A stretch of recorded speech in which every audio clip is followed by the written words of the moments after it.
Assalamualaikum warahmatullahi wabarakatuh. Apa kabar Bunda? Kembali lagi di channel Arah Senja. Masih bersama Hanum di sini yang akan meneruskan sebuah kisah yang berjudul Tak Sengaja Melihat Auratmu, Part 5. Sebelum bercerita, Hanum berharap untuk like dan subscribe channel ini.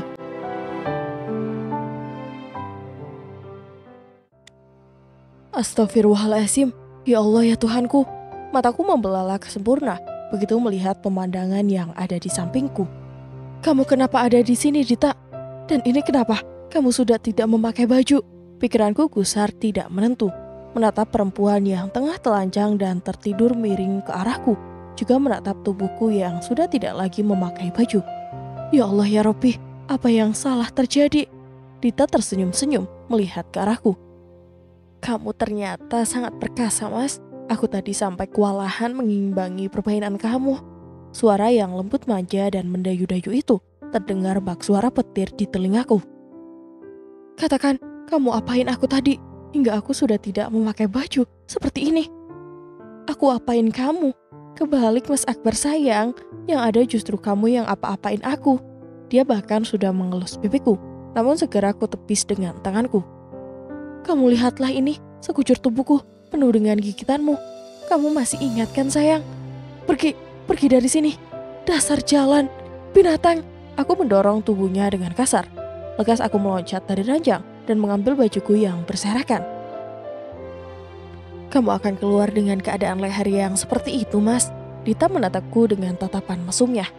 Aku segera meraba-raba area leherku. Maaf, tadi kamu sangat bersemangat. Kamu minta digigit berkali-kali. Kamu loh Mas, ya maksa. Bukan keinginan aku sebenarnya. Aku sudah tidak peduli dengan ocehannya. Lekas aku keluar dari ruangan kerjaku. Saat melihat jam, ternyata ini sudah jam 4 sore. Aku lupa menjemput Raya. Ya Allah Raya. Bu Susi, tolong urus perempuan gila yang ada di ruang kerjaku. Pastikan tidak ada orang lain yang melihat keberadaannya. Usir dia secepatnya. Beritahu pada semua karyawan. Lain kali jangan biarkan dia masuk ke area restoran ini. Aku lekas menuju ke mobilku. Setelah sempat berpesan kepada pegawaiku, kulajukan mobil dengan kecepatan penuh menuju ke studio tempat istriku bekerja. Pak, saya suaminya Raya, mau menjemput Raya. Ucapku pada petugas keamanan yang sedang berjaga. Mbak Raya sudah pulang sejak jam 2 tadi siang, Pak, jawab laki-laki itu. Tanpa berbicara lagi, aku pun segera memutar arah mobilku, melaju dengan kecepatan penuh, membelah jalanan menuju ke rumah yang menjadi tempat tinggal kami. Raya sayang, Mas pulang. Aku berharap dia akan membukakan pintu dan kemudian menyambutku. Raya, ku panggil namanya, sembari ku tekan bel yang tertempel di dekat pintu utama. Sepi, tidak ada tanda-tanda kehidupan di dalamnya. Kurogoh saku celana panjangku, hendak mengambil ponselku, namun ternyata ponselku tidak ada bersamaku. Mungkin tertinggal di dekat laptop tadi, karena saat ku ingat-ingat, terakhir kali aku menggunakan benda pipi itu tadi pagi saat aku mengirimkan chat pada istriku. Aku pun kembali ke mobilku tanpa masuk terlebih dahulu ke rumahku. Kularikan mobilku dengan kencang menuju ke restoran. Tergesa-gesa aku menuju ke ruang kerjaku. Sepertinya Bu Susi sudah bekerja dengan baik. Perempuan Sundai itu sudah tidak ada lagi di sini. Mungkin sudah diusirnya. Alhamdulillah, ternyata ponselku masih ada. Saat tanganku menjangkau benda pipi itu, tak sengaja mataku melihat segelas jus mangga yang kini tinggal separuhnya. Iya, aku ingat dengan benar. Aku tiba-tiba merasa mengantuk dan hilang tenaga. Setelah meneguk setengah gelas jus mangga, apakah mungkin jus itu ada obatnya? Lekas aku berlari ke arah dapur restoran, mengambil sebuah plastik dan memindahkan jus itu ke dalamnya. Bak orang yang dilanda panik, aku pun kembali berlari menuju ke mobilku. Kubawa jus itu ke rumah sakit. Namun aku lebih memilih rumah sakit lain, rumah sakit yang tidak ada paparaka di dalamnya. Ku katakan apa yang menjadi tujuanku kepada petugas rumah sakit, sambil menunggu pikiranku sudah gusar tidak menentu. Jika nanti benar adanya bahwa jus itu mengandung obat tidur atau obat bius, atau obat apapun itu, maka aku tidak akan segan-segan menyeret Dita ke penjara.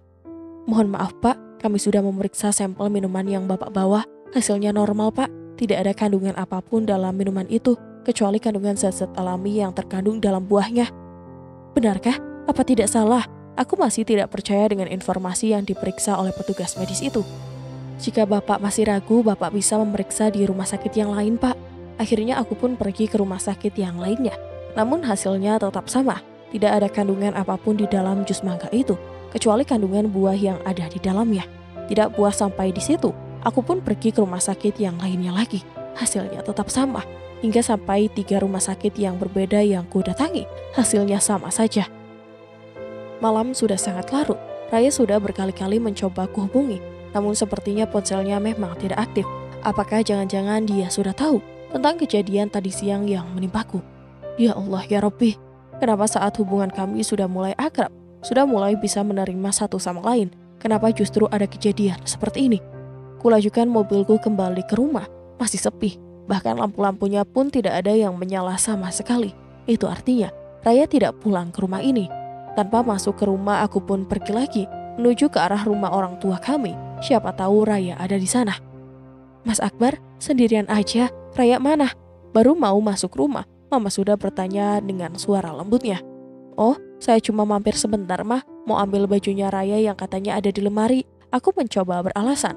Kemudian aku berpura-pura masuk ke dalam kamarnya Raya dan mengambil sepotong baju yang sebenarnya tidak pernah dipesan oleh istriku. Aku pun keluar dari rumah itu, menuju ke rumahnya nenek. Ternyata di rumahnya nenek pun Raya juga tidak ada. Di rumah manajernya Raya juga tidak ada. Ku cari kemana-mana, hingga lewat tengah malam gadis itu tidak ditemukan. Akhirnya aku pulang ke rumah berniat ingin mandi sebentar. Kemudian nanti akan ku cari istriku dengan mengendarai motor. Ku buka pintu kunci yang biasa aku bawa, ku nyalakan semua lampunya, dan lekas aku masuk ke kamarku. Aku merasa seperti ada yang hilang ketika menatap ranjang yang kosong tanpa ada yang berbaring di atasnya. Raya, di mana kamu berada? Lekas aku masuk ke kamar mandi, sembari tangan ini menggosok tubuhku. Aku bahkan merasa yakin bahwa siang tadi antara aku dan perempuan gila itu tidak terjadi apa-apa. Setelah ritual mandi selesai, lekas ku pakai celana panjang dan kaos tanpa kerah, terpadu dengan jaket tebal di luaran. Berlari ke garasi mengeluarkan motor trail yang sudah lama tidak pernah aku kendarai. Namun baru saja aku keluar dari pintu gerbang rumahku, tiba-tiba sudah ada sebuah mobil yang memepet motorku. Pengendara mobil langsung keluar dan menendang tubuhku. Lo jika nggak bisa bahagiain Raya, jangan sok-sokan menikahinya. Dion, aku hafal sekali wajahnya. Dia adalah laki-laki yang pernah hendak dijodohkan dengan Raya. Sekarang juga gue tantang lo duel sama gue 1 lawan 1. Jika lo kalah, maka lo harus lepasin Raya. Dia bahkan sudah kembali mengayunkan kakinya, menendang tubuhku untuk yang kedua kalinya. Untung saja kedua kakiku cukup kokoh, hingga saat tubuhku hampir terjatuh, kedua kakiku tepat bisa menopang dengan sempurna. Aku masih tetap duduk di atas motorku, belum bisa turun, karena lelaki itu terus berusaha untuk menyerangku. Aku hanya menghindar dan mengelak sebisaku. Hingga kadang kakinya yang sudah terayun itu hanya memukul angin. Aku memang tidak berniat ingin membalasnya. Aku lebih memilih mengalah, asal dia mau memberitahuku di mana keberadaan istriku. Aku yakin lelaki itu tahu di mana Raya berada. Lu kenapa diam aja? Kenapa gak lawan gue? Kenapa gak balas pukulan gue? Lu takut? Lu gak berani sama tantangan gue? Dasar pengecut. Tangan kanannya mengepal, menghantam pundak sebelah kananku. Diajak duel 1 lawan 1 lu gak berani. Tapi jika sama perempuan lu tega bikin nangis. Dasar banci lu. Dia berusaha menendangku sekali lagi. Lawan ayo, lawan gue. Jangan diam aja. Kaki sama tangan gue sudah gatal-gatal ini. Pengen ngehajar banci yang sok kegantengan kayak lu. Entah berapa kali dia mengataiku dengan sebutan banci. Sebenarnya aku tersinggung dengan semua kata-katanya. Namun demi mengingat bahwa hanya dia yang tahu keberadaan Raya, maka aku pun lebih memilih untuk tidak menanggapinya. Dion, dengar gue baik-baik. Sebenarnya gue sama Raya gak ada masalah yang serius. Kami cuma sedang salah paham saja. Sekarang dengan segala kerendahan hati, gue minta tolong sama lu. Katakan di mana Raya berada, biar gue jemput, gue bawa pulang. Aku masih berusaha berbicara dengan tenang. Mau lo jemput dan lo bawa pulang? Biar lo sakitin lagi? Biar lo bikin nangis lagi? Dasar banci tidak tahu diri. Bisanya cuma bikin nangis istri. Lama-lama telingaku panas juga mendengar kata-katanya. Dion, lo gak tahu apa-apa. Ini masalah keluarga gue. Lo gak pantas ikut campur. Gue gak bakal ikut campur jika itu bukan mengenai Raya. Gue ikut campur karena cewek yang lo nikahi itu adalah perempuan yang gue sayang. Perempuan yang lo nikahin hasil lo nikung gue dari belakang. Paham? Ayo, sekarang kita duel 1 lawan 1. Mau di mana? Di sini di atas jalanan ini atau kita sewa ring tinju? Tapi inget, Jika lu kalah, lu harus lepasin Raya buat gue. Dia menendangkan kakinya sekali lagi. Tepat ketika dia berusaha menendangku untuk yang kelima kalinya, kakinya yang terulur itu langsung kusambut dengan tangan kananku. Kuputar dengan sekuat tenaga, kemudian kulempar dengan begitu kuatnya. Lelaki yang dari tadi sudah terlalu banyak bicara itu, kini tubuhnya terhuyung ke belakang dan nyaris tumbang. Di bawah sorot lampu jalan, aku masih melihat wajahnya yang tampak merah padam. Matanya menatap nyalang, deru nafasnya di dada yang naik turun tidak beraturan. Setauku, Dion itu dulunya adalah pribadi yang ramah dan sopan. Aku sudah bertemu beberapa kali dengannya ketika dia berkunjung ke rumah orang tuaku. Tidak taunya, jika sedang marah, kelakuan dan kata-katanya terdengar sangat kasar sekali. Ayo, turun dari motor, lawan gue jika berani, kecuali jika lu emang banci. Aku segera turun dari motor dan setengah berlari ke arahnya. Sebutan kata banci yang berkali-kali telah berhasil memancing emosiku untuk meladeni tantangannya. Katakan, di mana Raya? Putarik kerah ke mejanya, hingga dasi yang mengalung di lehernya itu terlepas begitu saja. Lu tanya di mana Raya? Setelah Raya lu buat sedih, lu buat nangis, sekarang lu tanya di mana Raya? Apa lu pikir, dengan lu tanya seperti itu ke gue bakal ngasih tahu lu? Dia tertawa terbahak-bahak, membuat emosiku naik, menjalar hingga ke puncak. Lu sembunyiin di mana Raya? Sekali lagi aku bertanya dengan lebih keras tepat di depan wajahnya. Dia tidak menjawabnya, namun tangan kirinya justru merangkulku, kemudian memutar tubuhku dan menjatuhkan aku di atas aspal jalan raya. Kubalas perlakuannya yang semena-mena. Kutarik kakinya hingga dia terjatuh dengan posisi terlentang. Telapak tangan kananku kukepalkan dan kuhantamkan ke arah pipinya, kiri dan kanan. Dia hendak membalas menghantam wajahku dari samping kanan, namun tidak berhasil karena kepalaku tertutup oleh helm besar yang terpasang dengan begitu kuat. 4 tahun yang lalu, gue udah suka sama Raya. Tiap harinya gue deketin dia, tiap harinya gue nyatain cinta sama dia. Baru 2 tahun yang lalu dia nerima gue. Gue jaga dengan baik, gue sayang-sayang, tidak sedikit pun gue berani menyentuhnya. Hingga angin segar itu datang, ketika kakek kami berniat untuk sama-sama menjodohkan. Namun tiba-tiba saja malam itu lo nyuri start. Lo berbuat curang, lo kakuin hal yang tidak senonoh demi bisa nikahin adik sambung lo itu. Dasar binatang. Cih. Dia bahkan meludahi bajuku. Kali ini sepatunya mendarat tepat di wajahku. Seketika darah segar pun mengalir dari kedua lubang hidungku. Karena merasa kesal, aku pun membalasnya. Kuhantam mukanya sebanyak 3 kali. Jika beberapa detik yang lalu, hidungku yang berdarah, kini mulutnya lah yang mengeluarkan darah. Kami sama-sama bertatapan dengan tajam. Tangan kananku menyeka darah di lubang hidungku. Tangan kanannya sibuk menyeka darah di dagunya. Lu sengaja memancing di air keruh. Mengetahui gue dan Raya ada masalah, lu sengaja mencari celah. Iya kan? Aku menuduhnya begitu saja. Terserah gue, suka-suka gue. Bahkan jika gue ingin merebut Raya dari lu, sah-sah aja. Karena lu sudah nyakitin dia. Hatiku panas mendengar ucapannya. Kupukul dia dengan membabi buta. Kami kembali berkelahi di pinggir jalan raya ini. Suasana yang teramat lenggang tanpa satu kendaraan pun yang lewat membuat kami lebih leluasa untuk saling memukul, saling menendang, saling melilit, dan bahkan saling melakukan bantingan. Umurnya yang mungkin hampir sama denganku. Dengan tinggi tubuh dan bobot tubuh yang mungkin juga hampir sama, membuat aku merasa mendapatkan lawan yang seimbang. Hanya saja aku menang pakaian. Aku memakai jaket tebal dan juga helm. Semenjak dia hanya mengenakan kemeja panjang, ingin rasanya aku membenturkan helm yang kupakai untuk aku benturkan ke kepalanya. Namun pikiranku masih cukup waras untuk tidak melakukannya. Sejatinya kami bukan saling bermusuhan, hanya sekedar ingin melampiaskan kekesalan. Mungkin dia sama kesalnya denganku. Dia melakukan semua ini juga mungkin karena dia masih menyimpan rasa sayang terhadap Raya. Entah sudah berapa lama kami saling menyerang dan saling menghantam, hingga kemeja putihnya telah tampak begitu kusut masai, karena tubuhnya sudah berkali-kali terguling di jalan yang berdebu ini. Hingga nafas kami pun sama-sama tersengal. Kami sama-sama kelelahan, kami sama-sama tidur telentang di atas aspal jalanan. Menatap ke atas, melihat bintang yang masih tampak berhamburan.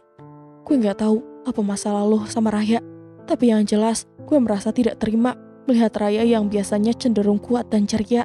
Kini dia terlihat kacau, menangis tiada hentinya, dan gue yakin itu semua karena lo. Gue sudah berusaha menerima keadaan, berusaha mengerti jika jodoh memang ada di tangan Tuhan. Gue relain Raya buat lo. Asal Raya bahagia, gue berusaha rela. Tapi apa yang terjadi? Lu buat Raya sedih, lu buat Raya nangis, lu buat Raya down. Gue nyesel tau gak? Lepasin Raya cuma demi cowok brengsek kayak lu. Nyesel. Sekarang gue minta baik-baik sama lu. Ceraikan Raya, biar gue nanti yang akan menikahinya. Langkahi dulu mayat gue. Jika lu ingin misahin gue sama Raya, ingat, selama gue masih hidup tidak akan gue biarin siapapun merebut Raya dari gue, termasuk lo. Baiklah, jika itu mau lo, kita bakal duel siapa nanti yang mati terlebih dahulu. Seperti harimau yang terbangun dari tidurnya, dia bangun dengan begitu cepat dan langsung menyerangku. Mau tidak mau aku pun meladeninya, membalas serangan demi serangan yang dilancarkan olehnya. Padahal sebenarnya jika boleh jujur, tubuhku sudah merasa remuk redam dengan perkelahian yang barusan. Kami kembali beradu tenaga dan ketangkasan. Di atas jalan raya kali ini berkelahian kami justru lebih parah jika dibandingkan dengan tadi. Jika tadi kami terkesan masih sama-sama berhati-hati, kini kami seolah sama-sama lepas kendali. Kami berkelahi sampai berdarah-darah, hingga kemeja putih yang dipakai oleh rivalku itu di bagian depannya sudah penuh dengan bercak darah. Meskipun mungkin kami sudah sama-sama lelah, namun tidak ada yang mau mengalah. Hingga akhirnya, tanpa kami sadari, sebuah mobil patroli polisi sudah berhenti tepat di samping kami. Meskipun jelas-jelas ada polisi, Dion bukannya berhenti, dia terus menyerangku. Hingga mau tidak mau aku pun juga membalasnya. Beberapa polisi langsung meloncat turun dan melerai kami berdua. Kami dibesarkan dalam posisi yang sudah sama-sama hampir tidak berdaya. Tangan kananku dan tangan kiri Dion diborgol menjadi satu, hingga kami tidak bisa menjauh satu sama lain. Motor trailku dan mobil yang tadi dibawa Dion kini sudah diangkut oleh polisi. Mobil patroli kemudian melaju dengan begitu cepat, diiringi dengan suara sirine yang begitu keras. Meskipun aku dan Dion duduk bersisihan, namun kami sama-sama diam. Aku juga merasa begitu lelah untuk sekedar berbicara, hingga akhirnya tiba-tiba saja tubuh rivalku itu ambruk tepat di pundakku. Pof Raya. Maaf Raya ya, aku belum sempat berpakaian, kamu sudah keburu gedor-gedor pintu. Aku khawatir saja kamu tidak sadar dan akan berteriak dengan barbar. Nanti bagaimana jika para karyawan melihatnya? Aku sih tidak apa-apa, tapi kamu. Melihat tubuh rivalku yang polos tanpa sehelai benang, dengan banyak sekali bekas gigitan, aku serasa begitu mual. Dan ketika pandangan mataku melonggok ke tempat yang lebih dalam, di mana di situ memang ada suamiku yang tengah berbaring pulas di atas ranjang, aku menjadi seperti orang yang kehilangan pegangan. Ragaku lemah seketika, sementara jiwaku seolah seperti orang sedang berdiri di atas bumi yang tengah dilanda gempa yang begitu hebatnya. Aku limpung, aku linglung, tubuhku nyaris terhuyung. Kekuatan jiwa dan raga yang sedari tadi sudah kusiapkan, kini hilang begitu saja. Seperti inikah rasanya terluka? Jika kemarin aku bisa berdiri kokoh dengan begitu jumawa, kini aku benar-benar merasa kehilangan segalanya. Batinku terasa begitu perih menyaksikan semuanya. Lelaki yang mulai kucinta ternyata menorehkan luka. Bagaimana? Sekarang sudah percaya kan? Asal kamu tahu, di sepanjang kami melakukannya, bahkan Mas Akbar selalu memuji keindahan tubuhku.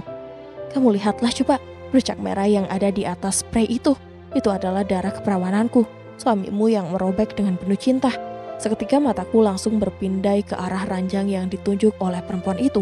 Benar saja, tepat di belakangnya Mas Akbar yang sedang tidur memunggungi kami. Aku melihat ada bercak berwarna merah. Warna itu tampak begitu ketara karena berada di atas spray yang berwarna putih. Kalau kamu ingin membangunkan Mas Akbar, silahkan saja dibangunkan. Silahkan jika mau diajak pulang. Aku tidak masalah. Meskipun dia pulang bersamamu, toh benihnya sudah tertanam di rahimku. Maaf Raya ya, ini bukan sepenuhnya kemauanku. Tapi ini tadi idenya Mas Akbar, supaya kami bisa mendapatkan restu dari neneknya. Awalnya aku sudah berusaha menolaknya, tapi suamimu terus membujuk, merayu, dan mengemis-mengemis cintaku. Stop, tidak perlu kau teruskan ceritamu yang menjijikan itu. Silahkan kamu ambil suamiku. Ambil, aku bisa mendapatkan yang lebih baik dari dia. Seperti dulu nasib mamaku. Setelah ibumu merebut papa kandungku, mamaku bahkan jauh mendapatkan laki-laki yang lebih baik. Itu pun akan terjadi padaku. Jika sampai aku dan suamiku benar-benar berpisah nantinya, aku tidak akan takut. Aku tidak akan bersedih. Ambil saja. Kutarik daun pintu yang terbuka dan kututup dengan kubanting sekerasnya. Aku merasa sangat lemah, mencoba sekuat tenaga untuk tetap terlihat kuat. Jangan sampai Dita semakin tertawa jika melihat hidupku hancur karena ulahnya. Rasanya tadi ingin sekali aku menampar dua binatang laknat itu, namun aku jijik melihat mereka dalam keadaan kotor seperti itu. Akhirnya aku memilih pergi dari tempat ini, melangkahkan keluar tanpa arah dan tujuan. Air mataku tumpah ruah tidak karuan. Begitu tubuhku sudah benar-benar keluar dari restoran. Tadi aku bisa menahan, namun semakin lama air mata ini mengalir semakin deras, bak sungai di musim penghujan. Hatiku terasa begitu sakit, teriris perih dan begitu sedih, hingga aku sudah tidak lagi menyadari kemana kaki ini melangkah membawa luka. Ya Allah ya Robbi, kenapa pernikahan yang sejatinya direstui oleh semua orang harus mengalami kenyataan yang begitu pahit seperti ini? Jika pernikahanku dengan Mas Akbar adalah murni keinginan kami dan para orang tua hanya memberikan setengah restunya, maka sudah pasti itu adalah kesalahan kami. Sementara pernikahanku dengan Mas Akbar pada awalnya bukan aku yang menginginkannya, hanya saja karena sebuah kesalahpahaman. Semua pun akhirnya sepakat untuk menikahkan kami dengan segala doa dan restu mereka semua. Tapi kenapa? Saat sudah terjadi pernikahan, justru seperti ini kejadiannya ya Allah. Lelaki itu, aku mulai kembali mencintainya, mulai menaruh harapan yang begitu besar terhadapnya. Tapi setelah rasa itu kuberikan, ternyata dia justru berkhianat di belakang. Tintin! Suara klakson mobil yang begitu dekat di belakangku pun membuyarkan lamunanku. Raya, kenapa jalan kaki nak? Aku menolehkan pandangan, melihat mobil yang berusaha berhenti di tepi jalan. Bu Fuji, seorang dosen di kampusku dulu, ketika aku masih kuliah mengambil jenjang S1. Seorang dosen yang begitu dekat denganku, dan kini tiba-tiba saja dia sudah berdiri di hadapanku. Tanpa menunggu kalimat selanjutnya, tiba-tiba saja aku sudah menubrukkan tubuh ini kepadanya. Menangis terisak-isak aku di pundaknya. Kamu kenapa Raya? Cerita sama ibu. Bu Fuji membimbing langkahku, membawaku masuk ke dalam mobilnya. Ayo ceritakan sama ibu. Tidak pernah ibu melihat kamu seperti ini. Kamu adalah gadis yang pintar, gadis yang kuat. Ayo cerita sama ibu. Siapa tahu nanti setelah kita berdiskusi, kita akan menemukan solusinya. Bu Fuji memelukku, mengusap-usap ujung kepalaku. Namun hal itu justru membuat tangisku kian terkukuh. Ada masalah apa sayang? Ayo cerita. Bu Fuji memujukku dengan suara lembutnya. Saya tidak ada masalah, hanya butuh bersandar saja. Tangisku kembali pecah di pundak wanita berkacamata itu. Hingga akhirnya mobil pun berhenti. Setelah kulihat ternyata kami berhenti di depan sebuah rumah makan dengan konsep alami.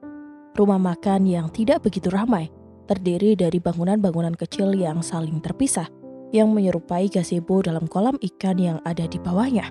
Bu Fuji kembali membimbingku turun dari mobil dan mengajakku untuk masuk ke dalam salah satu gazebo yang kosong. Sopir diminta tetap menunggu di dalam mobil. Menangislah sayang, jika itu bisa membuatmu lega. Bu Fuji menyadarkan tubuhku dengan posisi duduk di sebuah pagar kayu yang hanya setinggi pinggang orang dewasa. Kami duduk lesehan dengan bibirku yang masih gemetar karena tangisan. Bu Fuji keluar sebentar, memesan makanan 2 porsi untuk kami dan 1 porsi untuk sopirnya yang ada di dalam kendaraan. Setelah itu beliau kembali masuk menemuiku. Apakah ini ada hubungannya dengan Dion? Tanya Bu Fuji dengan hati-hati. Iya, Bu Fuji dan semua orang seisi kampus waktu itu bahkan mengetahui tentang hubunganku dengan kakak tingkat di kampusku itu. Mereka selalu bilang kami adalah pasangan yang paling serasi. Iya, kamu ada masalah dengan Dion. Bu Fuji tidak tahu jika sebenarnya hubunganku dengan Kak Dion sudah berakhir. Bu Fuji tidak tahu jika saat ini aku sudah menikah dengan kakak sambungku. Tidak apa-apa, jika kamu belum mau berbicara, kamu menangislah sepuasmu. Ibu mau makan dulu. Aku pun benar-benar menangis sepuasku. Namun hal yang mengejutkan pun terjadi. Tiba-tiba sosok Kak Dion sudah ada di hadapan kami. Dia menyaksikan bagaimana aku yang sedang menangis dengan air mata yang berderai. Dia menatapku dengan tatapan gambang. Namun aku lebih memilih membuang pandangan. Sekuat tenaga aku berusaha menghentikan tangisku. Tapi tetap saja aku merasa tidak mampu. Hati ini terlampau sakit. Apakah Akbar menyakitimu? Tanya lelaki itu kemudian. Akbar siapa? Bu Fuji memasang wajah heran. Kak Dion pun kemudian bercerita kepada Bu Fuji tentang hubungannya denganku yang sudah kandas sejak 1,5 bulan yang lalu. Dia juga bercerita bahwa saat ini aku sudah menikah dengan kakakku yang lain ayah dan lain ibu. Selama Kak Dion bercerita dengan Bu Fuji, bahkan aku sudah berusaha untuk berhenti dari tangisan yang begitu lemah ini. Namun entah mengapa, dadaku masih tetap merasa sesak. naik turun menghentak-hentak dengan suara tangisan yang tetap terisak. Hingga akhirnya Kak Dion pergi entah kemana. Tanpa aku bercerita apa-apa, Bu Fuji membawaku pulang ke rumahnya. Rumah yang lokasinya membutuhkan waktu sekitar 1 jam dari restoran yang kami singgahi. Selepas maghrib kami belum sampai di rumah dosenku yang terlihat begitu asri. Sampai malam menjelang tidur, aku tidak bercerita tentang apapun juga. Bu Fuji juga sudah tidak lagi bertanya. Beliau mengajakku bermain tenis meja, hingga lama-lama tangisku reda dan berganti dengan tawa. Tawa yang hambar tanpa keceriaan. Paginya, aku membolos dari kuliah. Baru siangnya aku pergi ke studio seperti biasanya. Pekerjaanku bukan pekerjaan main-main, tidak mungkin aku akan mangkir. Berbagai berita pun berhasil kubacakan dengan begitu lancar. Hingga hanya tinggal 1 berita terakhir yang akan kubacakan nanti setelah iklan. Begitu iklan sudah selesai dan aku siap untuk membaca berita penutup, tiba-tiba saja ada yang memberikan aba-aba. Layar monitor yang sudah hampir kubaca tiba-tiba dimatikan, diganti dengan berita yang lainnya. Aku pun langsung membacanya di depan kamera yang menyala, membacakan berita secara live, ditonton oleh jutaan penonton lewat layar kaca. Seorang cucu dari pemilik pabrik rokok tembakau gunung yang bernama Dion Alvin Nugraha semalam digelandang oleh polisi karena terlibat perkelahian dengan seorang pengusaha muda yang sedang berkembang, Muhammad Akbar Zikron. Penyebab perkelahian belum diketahui secara pasti karena kedua anak muda itu sama-sama belum bisa dimintai keterangan. Menurut keterangan dari kepolisian, mereka berdua melakukan baku hantam di jalanan hingga keduanya kini sama-sama kritis dan dirawat di sebuah rumah sakit swasta. Hatiku berdegup keras, seolah tidak percaya dengan berita yang sedang kusampaikan secara langsung di depan kamera. Iya, aku membacakan berita tentang suamiku yang berkelahi dengan mantan kekasihku. Berita yang kubaca sama sekali tanpa persiapan, karena berita ini datang dengan tiba-tiba, menggantikan berita yang sebelumnya. Mataku pun melihat ke arah layar monitor yang menampilkan gambar-gambar dan video yang menyertai berita yang sedang dibaca ini. Ternyata benar, di situ terlihat jelas bagaimana wajah Mas Akbar yang terlihat babak belur, juga wajahnya Kak Dion yang tampak jauh lebih parah, dengan bajunya yang nampak berdarah-darah. Mereka terlihat tertidur di atas brankar dan dilarikan oleh petugas medis dibawa ke ruang perawatan. Tidak lama kemudian, ditayangkan juga sebuah motor trail dan sebuah mobil yang aku juga begitu mengenalinya. Motor trail milik Mas Akbar yang biasanya tersimpan di garasi, kini sudah nampak berada di kantor polisi.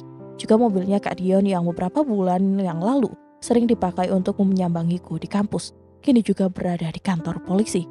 Beberapa gambar juga menjelaskan di mana lokasi terjadinya perkelahian. Nampak sangat jelas, mereka berkelahi tidak jauh dari masjid tempatku biasanya melakukan sholat jamaah. Pikiranku mulai bekerja, menerka-nerka pasti mereka berdua berkelahi. Karena aku, ternyata perginya Kak Dion tadi bukannya pulang ke rumahnya, namun justru mencari Mas Akbar. Dan mereka bertemu tidak jauh dari rumahnya Mas Akbar. Sudah selesai woi, aku sedikit terkejut dengan teriakan salah satu kru yang ada di belakang kamera. Sekian rangkaian berita siang ini, semoga bermanfaat. Terima kasih, salam semangat untuk kita semua. Wassalamualaikum warahmatullahi wabarakatuh. Segera kututup berita dan kuperlihatkan senyuman yang lebar di depan kamera. Aku pun beranjak keluar dari ruangan ini. Raya, itu bukannya Akbar suami kamu yang beritanya baru saja kamu bacakan? Salah satu rekan kerjaku memberikan pertanyaan yang membuatku merasa heran. Dari mana kamu tahu? Seingatku aku belum pernah bercerita kepada siapapun di sini perihal pernikahanku dengan kakak sambungku itu. Kemarin dia datang ke sini mencari kamu. Sudah sore, sekitar jam 4. Katanya pingin jemput kamu, tapi kamunya sudah pergi. Oh, oke. Thank you untuk informasinya. Saya harus segera pulang, ada banyak hal yang harus saya kerjakan. Setelah melewati sesi foto-foto seperti biasanya, aku pun segera mencari taksi, kunyalakan ponsel yang sejak kemarin kumatikan. Ada banyak sekali panggilan tidak terjawab dari suamiku, sore hingga malam tadi. Sementara setelah pagi, panggilan tidak terjawab itu berasal dari Mama, dari Papa Raka, dan dari Nenek Jasmine. Bagaimana ini? Pak, cepat sedikit ya Pak. Kita langsung ke rumah sakit yang ada di depan perempatan sana.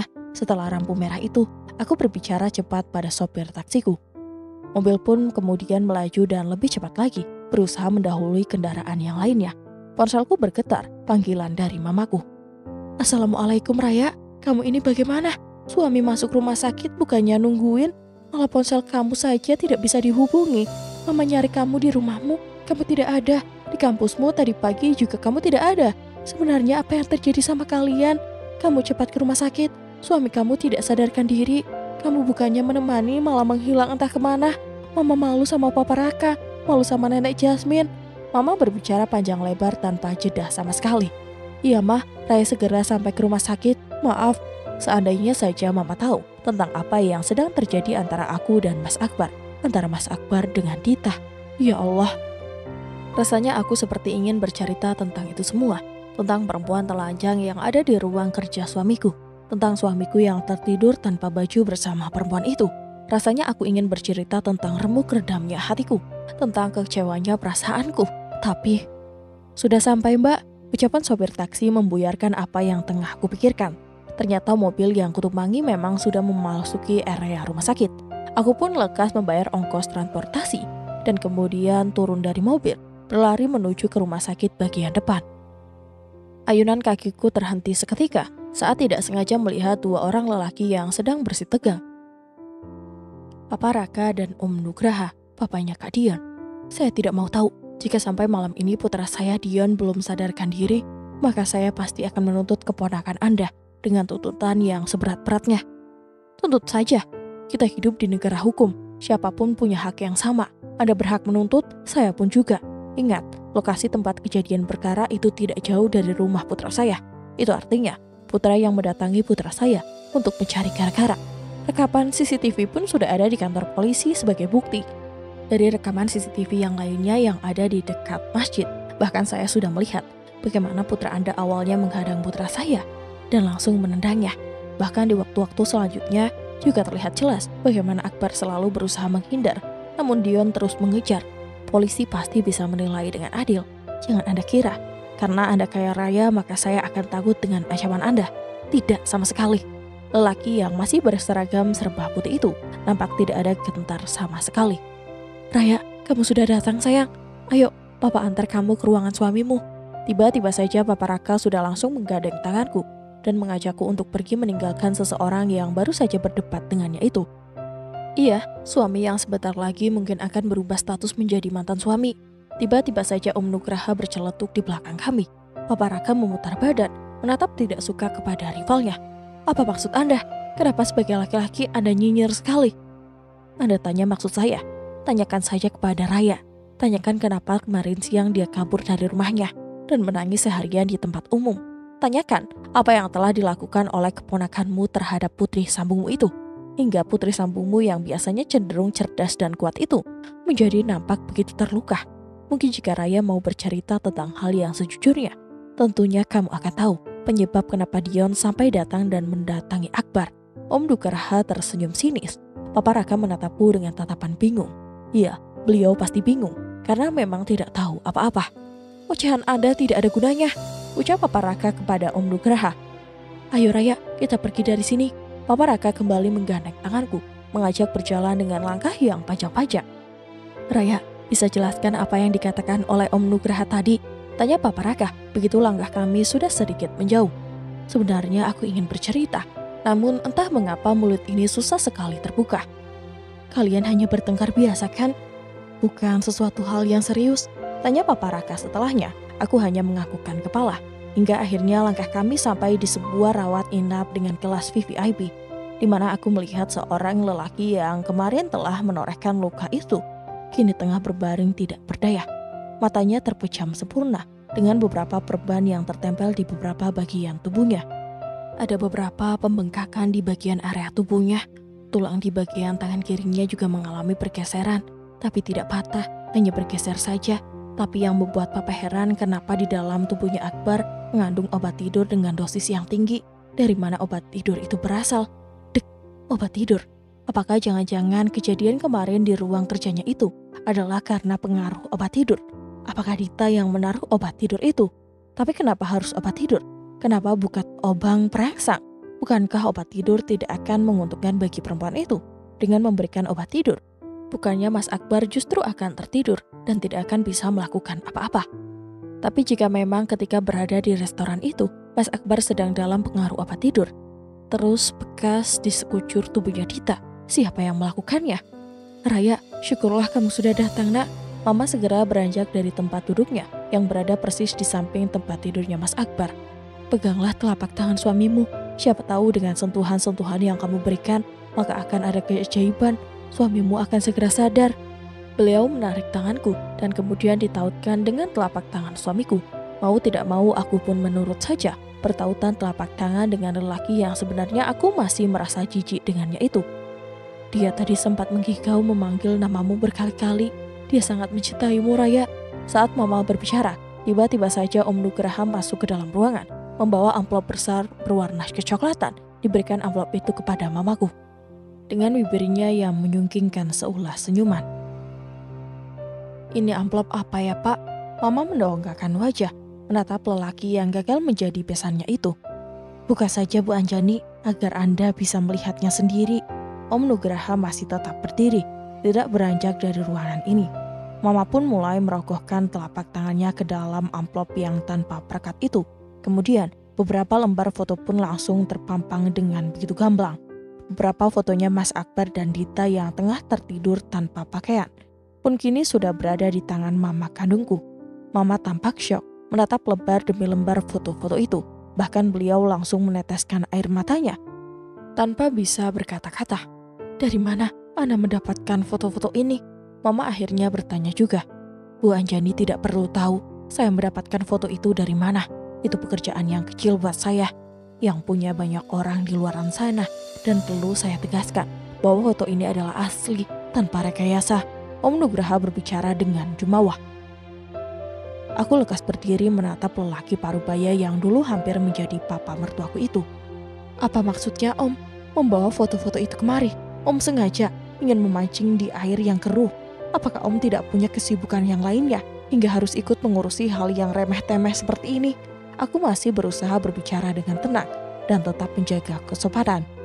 Bagaimanapun juga meski saat ini hubunganku dengan Mas Akbar sedang digulung oleh masalah besar, namun tetap saja aku merasa tersinggung ada orang luar yang mencoba untuk ikut campur di dalam masalah yang sedang kuhadapi ini.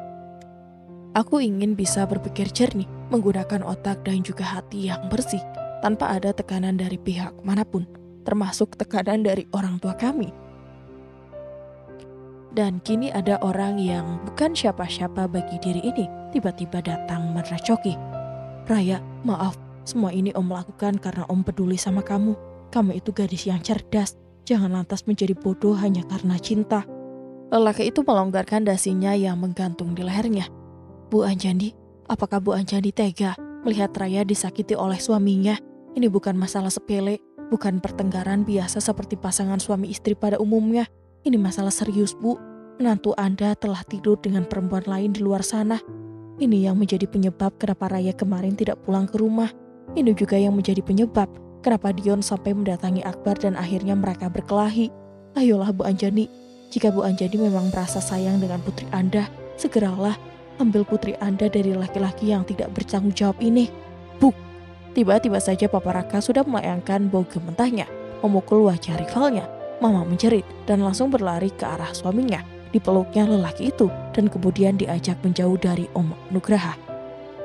Bisa gawat urusannya jika Papa Raka sudah kehilangan kendalinya. Beliau sering berpikir pendek, tidak memikirkan bagaimana nanti akibat jangka panjangnya. Bisa-bisanya seseorang yang masih berseragam dokter bekerja di rumah sakit ini namun hendak memukul keluarga pasien yang dirawat di sini. Bagaimana jika nanti aku harus membacakan berita di TV tentang perkelahian mereka? Setelah semalam anak-anaknya yang berkelahi dan hari ini giliran bapak-bapaknya yang baku hantam. Bukankah itu menjadi sangat tidak lucu sekali? Om, mending Om keluar saja daripada semuanya justru bertambah runyam. Aku berusaha memberikan pengertian. Akbar bukan laki-laki yang baik, Raya. Dia adalah laki-laki yang tidak bisa menundukkan pandangannya. Malam itu dia mendatangi kamarmu, hendak melakukan hal yang tidak senonoh terhadapmu. Dan setelah dia berhasil menikahimu, kemarin dengan seenaknya dia tidur bersama chef di restorannya. Apakah kamu yakin lelaki seperti itu yang akan kamu jadikan teman di sepanjang hidupmu? Om tidak perlu risau dengan hidup saya. Saya bisa mengatasi semuanya. Om urus saja Kak Dion. Saya doakan semoga Kak Dion lekas sembuh dan nantinya akan mendapatkan pendamping yang jauh lebih baik dari saya. Aku lekas menuntun lengan Om Nugraha untuk kubawa keluar dari ruangan. Raya, Sampai sekarang bahkan Dion itu belum bisa melupakan kamu. Entah sudah berapa gadis yang mencoba Om kenalkan padanya, tapi satupun belum ada yang nyangkuti hatinya. Om sedih, sebenarnya apalagi dengan keadaannya yang sekarang ini. Om, insya Allah nanti Kak Dion akan segera sadar, akan segera sembuh dan akan mendapatkan jodoh yang terbaik. Kuberikan senyuman yang tulus kepada laki-laki setengah baya itu. Aku tahu Om Nugraha dan Kak Dion sebenarnya adalah orang-orang yang baik. Hanya karena terbawa emosi saja, mereka menjadi seperti tadi.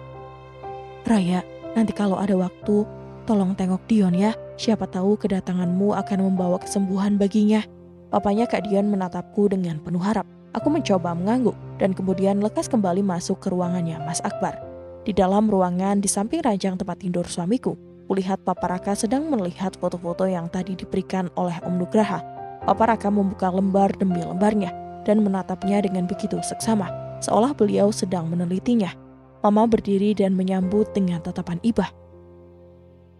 Yang sabar sayang ya, ini adalah ujian pernikahan, ucap Mama, sembari memelukku dengan kedua tangannya.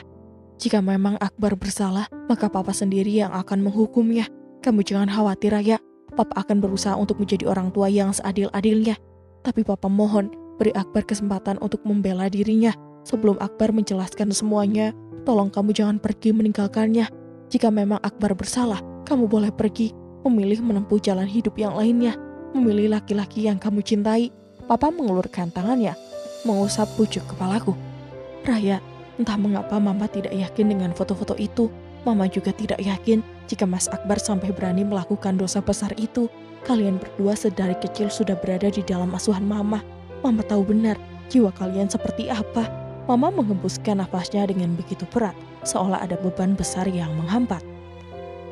Rawat suamimu dengan baik. Jika dia sudah sembuh, tanyakan baik-baik. Jangan terbawa emosi, pikirkan dengan otak dan hati. Jangan sampai kamu akan menyesal di kemudian hari.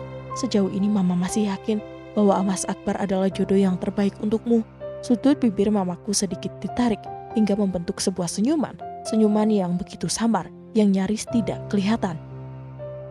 Dalam hati aku merasa yakin bahwa perempuan yang telah melahirkan aku itu sebenarnya juga ragu dengan apa yang beliau ucapkan. Hanya saja, beliau sedang berusaha untuk menguatkan putri kandungnya yang rumah tangganya nyaris berada di ambang kehancuran. Kembali lagi Mamaku menarik tubuhku, mendudukkan aku di kursi yang berada tepat di samping ranjang pasien suamiku. Ditariknya tanganku kembali bertautan dengan telapak tangan suamiku. Perbanyak baca sholawat, baca doa, baca surat-surat yang kamu bisa. Semoga Mas Akbar akan segera sadar dan diberikan kesembuhan sayang ya. Mama berbicara seperti sedang membujuk seorang anak TK. Atas nama Akbar aku minta maaf jika kalian berdua harus menanggung kesedihan karena kejadian ini. Tapi jika dipikir dengan kepala jernih, aku juga merasa ragu. Dengan tuduhan itu, semua foto-foto yang ada menunjukkan jika Akbar sedang tertidur. Tidak ada satu foto pun yang menunjukkan Akbar sedang membuka mata. Aku jadi berpikir, apakah ini ada hubungannya dengan kandungan zat obat tidur yang ada di dalam tubuhnya? Mungkin nanti aku akan menemui temanku untuk membicarakan hal ini. Atau mungkin aku akan pergi ke rumah papa kandungnya Raya. Tapi jika Akbar belum sadar dan belum bisa memberikan keterangan, semua juga tidak mudah karena kuncinya ada di Akbar. Papa Raka berjalan mondar-mandir seperti orang kebingungan.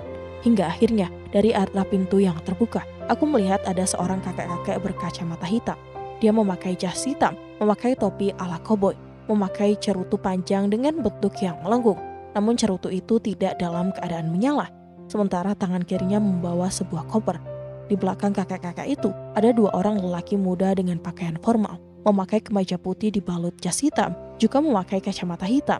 Masing-masing dari mereka juga membawa koper di tangan kanan dan kirinya. Assalamualaikum, selamat sore, permisi, boleh saya masuk? Si kakek tua membuka kacamata hitamnya. Dia menebarkan senyumannya ke arah kami semua. Dua orang pengawalnya tanpa membuka kacamatanya. Mereka membukukan badannya ke arah kami. Aku mengenali wajah kakek tua itu. Dia adalah kakek Anggoro, kakeknya Kak Dion. Tapi mau apa dia datang kemari? Apa pula isi koper yang mereka bawa? Assalamualaikum Bu Anjani, Pak Dokter Raka dan cucuku yang paling cantik, Raya Anzila Putri Baswara. Bahkan dia menyebutkan nama lengkapku. Waalaikumsalam warahmatullahi wabarakatuh. Kami menjawab dengan serempak. Aku tersenyum, mengangguk dengan begitu kikuk. Bagaimana juga aku masih ingat dengan begitu jelas bagaimana ramanya kakeknya Kak Dion ketika dulu. Pak Dokter Raka, waktu saya sangat terbatas. Saya tidak ingin banyak berbasa-basi. Maksud saya datang kemari adalah ingin menawarkan kerjasama yang saling menguntungkan. Sebuah bentuk simbiosis mutualisme yang tentunya akan menguntungkan semua pihak. Aldo Randy buka kopernya. Kakek Anggoro meletakkan kopernya di hadapan kedua pengawalnya. Seketika dua pengawal itu pun langsung membungkuk membuka kelima koper yang mereka bawa. Isinya ternyata lembaran uang berwarna merah yang telah ditata dengan sedemikian rupa. Ini semua uang Pak Dokter, berjumlah 5 miliar. Uang ini akan menjadi milik Anda jika Anda berhasil membujuk Akbar untuk menceraikan Raya. Kami semua terngangah. Kakek Anggoro tersenyum dengan begitu angkuhnya. Apakah dia pikir uang mampu membeli segalanya? Merasai semua ini, tiba-tiba saja aku menjadi begitu benci dengan keluarganya Kak Dion, yang hampir semua orangnya tidak bisa menghargai perasaan kami. Bagiku, harga diri keluarga adalah yang paling utama. Meskipun hubunganku dengan Mas Akbar tidak sedang dalam keadaan baik-baik saja, tetap saja aku merasa tidak suka jika ada orang luar yang hendak menghina dengan sekehendak maunya. Raya, pikir dengan kepala dingin, perempuan yang ditiduri oleh suamimu bisa jadi sekarang ini sudah hamil anak dari suamimu. Jika sampai hal itu terjadi, maka kamu akan lebih terluka, akan lebih tidak memiliki harga diri. Jika kamu berpisah sekarang, tentunya hal itu akan lebih baik lagi.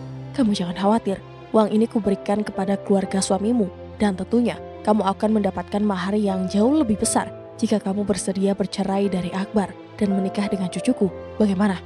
Buk. Tiba-tiba saja Papa Raka sudah menghantam kedua pengawal itu, hingga keduanya tumbang di dalam ruangan. Pak Tua, sebenarnya Bapaklah yang ingin saya pukul, tapi saya merasa tidak tega karena Bapak sudah terlalu tua untuk menjadi lawan saya. Sekarang keluar dari ruangan ini, atau saya akan memanggil security. Deru nafas Papa Sambuku naik turun tidak terkendali. Oh, baru tahu saya, ternyata ada dokter yang memiliki sumbu pendek seperti Dokter Raka, mudah meletus. Kakek Anggoro terkesan meremehkan. Papa Raka segera menekan tombol darurat. Beberapa dokter dan perawat pun datang ke ruangan kami. Kemudian Papa Raka meminta kepada salah seorang perawat untuk memanggil security. Sebelum security datang, kakek Anggoro beserta kedua pengawalnya pun keluar, membawa uangnya yang konon berjumlah 5 miliar. Baru saja mereka keluar dari pintu, kakek Anggoro kembali masuk ke dalam. Kali ini bahkan cerutunya sudah dinyalakan. Padahal aturan rumah sakit sudah jelas melarang untuk merokok di dalam ruangan. Bu Anjani, jika kalian menolak negosiasi yang saya ajukan, itu artinya ayahnya Bu Anjani yang bernama Pak Subekti mulai musim ini tidak usah lagi menyetorkan tembakau ke pabrik kami. Silahkan cari pabrik yang lain. Mereka kemudian benar-benar pergi, meninggalkan carut-marut dalam pikiran kami. Kini bukan hanya masalah antara Dita dan Mas Akbar yang harus kupikirkan, namun ancaman kakek Anggoro juga sepertinya butuh jalan keluar. Bagaimana jika dia benar-benar menolak tembakau yang dikirimkan oleh kakekku? Padahal kakekku adalah seorang pengepul tembakau yang hampir semua orang di desa itu tembakaunya dijual kepada kakekku. Kemana kakekku akan menjual berton-ton tembakau itu jika pabriknya kakek Anggoro menolaknya? Bagaimana juga nanti dengan cengkihnya? Papa Raka terlihat begitu frustasi menghadapi kenyataan ini, sementara Mama hanya diam menundukkan pandangan. Ponsel mamaku berdering dengan cepat. Mama segera melihatnya. Namun begitu ponsel itu menyala, Mama justru menatapku dan kemudian berganti menatap Papa Raka. Assalamualaikum Pak. Terdengar suara mamaku yang begitu lembutnya. Waalaikumsalam. Ponsel mungkin sengaja dinyalakan loudspeakernya agar kami juga bisa mendengarkannya. Itu suara kakekku yang ada di desa. Nadifa, Bapak mau bertanya, apa benar kabar yang Bapak dengar tentang Akbar suaminya Raya? Saya belum tahu kebenarannya Pak, tapi Bapak jangan risau, insya Allah semua akan ada jalan keluarnya. Kita masih menunggu sampai Mas Akbar sadar dan bisa dimintai keterangan. Mohon doanya ya Pak, saya dan Raya baik-baik saja. Ini kami sedang di rumah sakit menunggu Mas Akbar. Mama berbicara dengan begitu tenang. Sebagai ibu sambungnya, saya yakin Mas Akbar tidak seperti yang orang-orang tuduhkan. Saya yakin Mas Akbar sama baiknya dengan papa sambungnya, Mas Raka. Mereka semua berasal dari keluarga baik-baik. Saya yakin Mas Akbar pun juga baik. Hanya saja karena jiwanya Raya lebih kuat daripada jiwa ibu kandungnya, Mungkin saja Allah memberikan ujian yang lebih besar dibandingkan dengan ujian yang pernah saya alami. Saya mohon doanya Bapak dan Ibu, semoga kami bisa melewati cobaan ini dengan lebih baik lagi. Oh, ya sudah, jika begitu, Bapak hanya bisa membantu doa. Semoga kamu dan seluruh keluargamu senantiasa diberikan perlindungan oleh Allah Subhanahu wa Ta'ala. Jika ada apa-apa, jangan sungkan untuk menghubungi Bapak dan Ibu ya. Insya Allah Bapak dan Ibu akan selalu ada untuk kalian. Ya sudah, Bapak mau pergi ke pabrik, setor tembakau. Sudah ya? Wassalamualaikum warahmatullahi wabarakatuh. Waalaikumsalam. Mah, Mama tidak bilang kepada kakek perihal ancaman kakek Anggoro. Tanyaku. Mama tidak berani, jawab mamaku dengan raut wajah sendu. Itu juga di luar kemampuanku, Papa Raka menimpali. Iya, soal bisnis kakekku memang Papa Raka tidak tahu menahu. Bukan ahlinya, bukan bidangnya. Sehingga saat terjadi hal seperti ini, tentu saja Papa Raka tidak akan bisa berbuat apa-apa. Aku hanya merasa tidak tega saja jika nanti kakekku sudah membawa tembakau ke pabrik tapi ditolaknya. Ya Allah, kembali lagi aku menatap wajah itu, wajah yang kemarin pagi sempat menghipnotisku dengan segala pesona yang dimilikinya. Namun kini hatiku terasa sesak mengingat kejadian setelahnya. Jika benar apa yang mereka tuduhkan, maka alangkah kejamnya Mas Akbar, aku yang dinikahi namun justru perempuan lain yang ditiduri.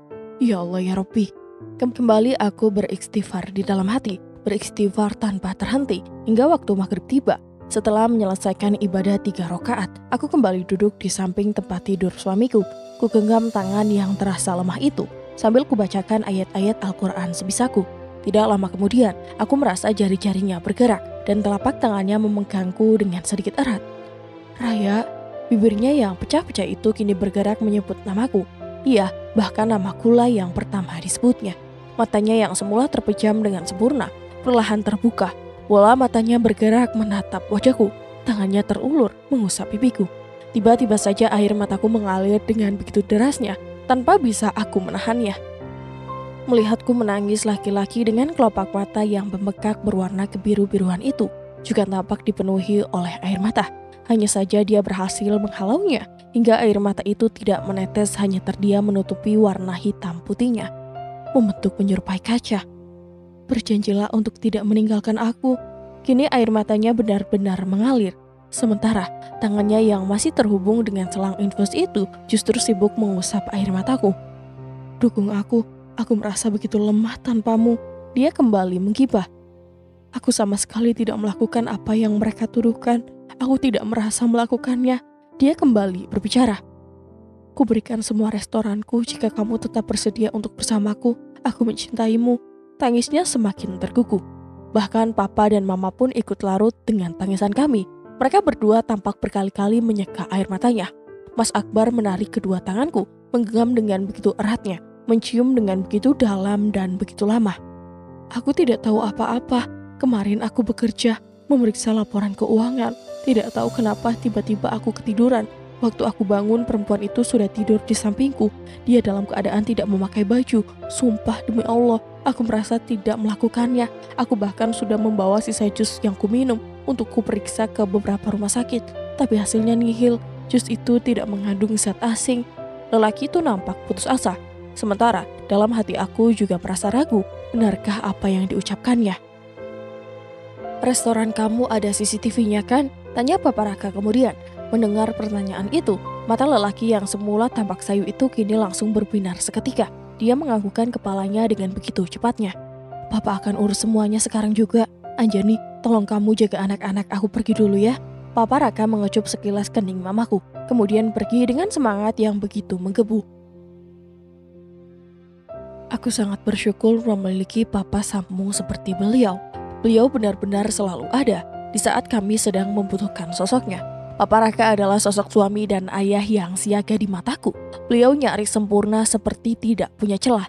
Layaknya Mas Akbar dulu ketika masih menjadi kakak sambungku. Dia juga begitu baik dan begitu memperhatikan aku. Aku masih ingat benar, setiap pulang sekolah dia selalu membawakan aku jajanan. Setiap membeli makanan dia akan membelikan 2, 1 untuknya dan 1 untukku. Bahkan jika dia tahu bahwa aku begitu menyukai makanan yang dia berikan, maka dia akan mengalah memberikan makanannya untukku. Sepeninggalan Papa Raka, bahkan lelaki itu sama sekali tidak mau melepaskan tanganku. Telapak tangannya terus saja menggenggamku.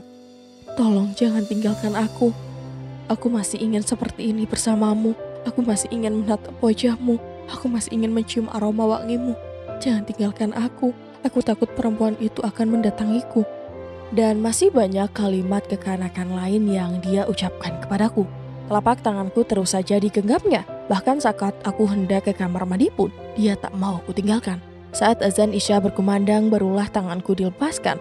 Namun dia tidak mau kutinggalkan keluar. Aku menunaikan kewajiban 4 rakaat di dalam ruangan ini berjamaah dengan mamaku. Sementara Mas Akbar melakukan kewajibannya sambil duduk di atas ranjang pasien. Begitu sholat Isya sudah selesai, dia kembali lagi memanggilku, memintaku duduk di sampingnya dan kembali lagi memegang tanganku. Lelaki dewasa dengan tubuh jangkung dan proporsional ini benar-benar seperti kehilangan jati diri. Dia benar-benar seperti anak ayam yang takut kehilangan induknya. Seperti anak kecil yang takut ditinggal pergi ibunya. Aku heran apa yang ada di dalam isi otaknya. Namun sebisa mungkin aku mencoba memakluminya. Mas Akbar, doakan ya, semoga Papa berhasil mendapat rekaman CCTV itu. Jika rekaman CCTV-nya berhasil kita dapatkan dan Mas Akbar terbukti tidak bersalah, maka itu artinya satu masalah ini selesai. Maaf ya Mah, ucap Mas Akbar kepada mamaku. Tapi Mas Akbar yakin jika Mas Akbar tidak bersalah, tidak melakukan hal yang dituduhkan oleh orang-orang itu. Mama sepertinya masih belum yakin. Saya tidak merasa melakukannya, Mah. Apalagi waktu itu saya memakai celana jeans yang lumayan tebal, memakai sabuk yang ini. Mas Akbar menunjuk kepada sabuk yang dipakainya. Memangnya sabuknya kenapa? Tanya Mama kemudian. Ini sabuk hadiah dari kawan saya, beli di luar negeri. Tidak semua orang bisa membuka sabuk ini. Jika belum tahu caranya, dan saat saya bangun saya masih dalam keadaan memakai celana, lengkap dengan sabuknya. Saya rasa perempuan itu tidak berhasil melepaskan sabuk dan celana saya. Aku pun mulai membuktikan kata-kata lelaki itu, mencoba melepas sabuk yang melingkar di pinggangnya. Namun memang tidak bisa, tidak tahu caranya. Kemudian ku ambil foto-foto yang tadi diberikan oleh papanya Kak Dion. Kulihat kembali lembar demi lembarnya. Tidak ada satupun foto yang menunjukkan Mas Akbar dalam keadaan tidak memakai celana. Semua foto-foto itu hanya menunjukkan tubuh Mas Akbar bagian atasnya, bukan bagian bawahnya. Bahkan saat ku buka ponselnya, saat kulihat lagi foto yang dikirimkan oleh perempuan itu, di mana ada foto-foto pakaian yang berserakan di lantai. Saat kulihat dengan seksama, tidak kudapati foto celananya Mas Akbar. Hanya kemejanya saja yang terlihat berada di lantai, bercampur dengan baju milik perempuan itu. Jika begitu, apakah itu artinya memang Mas Akbar tidak melakukan hal yang diceritakan oleh perempuan itu?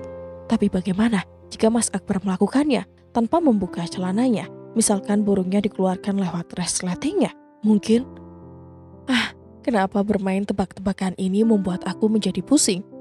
Tapi jika memang kalian tidak melakukannya, bagaimana bisa ada darah spray itu, Mas? Dita bilang itu darah keperawanan dia. Tiba-tiba saja aku teringat dengan bercak darah itu. Teringat dengan cerita Dita tentang keperawanannya yang konon telah dibobol oleh Mas Akbar. Darah? Mas Akbar memasang wajah tidak mengerti.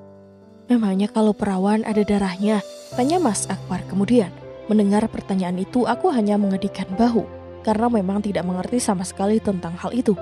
Kalau perawan ada darahnya, Mah. Mas Akbar justru bertanya kepada Mama. Mama memandang aneh ke arah kami. Jadi kalian belum pernah melakukannya? Tanya Mama kemudian. Kini giliran aku dan Mas Akbar yang saling berpandangan. Aku bingung hendak menjawab apa. Sama sekali belum pernah. Mama masih bertanya lagi. Sudah kok, Mak, sudah pernah. Tapi ya itu baru latihan aja. Astagfirullahaladzim, apa-apaan Mas Akbar? Kenapa dia justru memberikan jawaban nyeleneh seperti ini? Mama pun menatap gusar ke arah kami. Kemudian tangannya meraih sebotol air mineral dan diminumnya beberapa tegukan. Diambilnya ponsel dari dalam tasnya dan kemudian mengusap-ngusap layarnya. Mas, sudah sampai restoran belum? Sudah sampai di ruang kerjanya Mas Akbar. Coba lihat spraynya, apakah ada noda darah? Bisa spray itu dibawa ke rumah sakit supaya diperiksa. Itu benar-benar noda darah atau noda apa? Ya sudah, terima kasih banyak, semoga berhasil. Wassalamualaikum warahmatullahi wabarakatuh. Ponsel pun kemudian disimpan kembali oleh mamaku. Mama sudah merebahkan tubuhnya di atas sofa panjang yang terletak di pojok ruangan. Tidak lama kemudian, matanya sudah terpejam. Deru nafasnya terdengar begitu lirih beraturan. Kamu tidur di sini temani aku. Mas Akbar sudah menarik tubuhku, memintaku tidur di atas ranjang pasien bersamanya. Sebenarnya saat ini aku sungguh sedang merasa dilema, tidak tahu harus bagaimana. Di sisi lain, aku masih percaya jika suamiku tidak melakukan dosa besar itu bersama Dita. Namun di sisi lain, aku juga merasa ragu melihat semua bukti yang mengarah kepadanya. Aku mencintainya, namun aku juga merasa jijik jika membayangkan ceritanya Dita. Raya, tolong peluk aku. Sambil berbicara, lelaki itu sudah menarik tanganku, meletakkan dengan posisi melingkari pinggangnya.